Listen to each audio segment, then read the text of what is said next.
Hello everyone, good morning, जय जगन्नाथ। केमिति अछंती? सो चलतु आज मिनी ब्लॉग टी स्टार्ट करवा।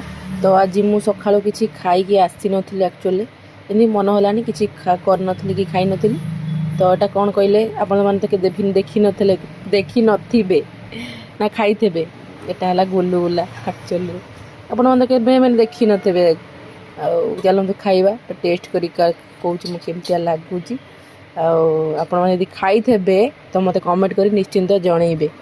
ना हूँ गुलुगुला, आपण मैंने देखी ना, तो देखीदे निहाती खाइथे। तो आज आम लंच रहा कौन आलू बैगण बड़ी टमाटर झोल होता भात। मुझे मो पुओ को कहे तू टे आसुनु खाईदेबू ना ना ना मु खाइबिन, तू तोर खा। मुझे हूँ तू न खा के लगे। मुझे हाँ भल हो खटा खटा तरकारी सांगे सांगे मत मामा मत क्रेविंग होची मुझे मीठा दही खाई। सेटू मुझे आनीदेली मीठा दही। तो बसिक मीठा दहीटा खोला हो सार खोलुंट खाइबे बोली। मुझे दे मुझे खोल ना ना ना काले तू सांगे सांगे खाईदेबू कोटा। मुझे ना मुझे खाइबी मत टिके दबू। मोर भी टे देखिए क्रेविंग हो मत टे दबू ना। हूँ तो थे देवी गोटे स्पून।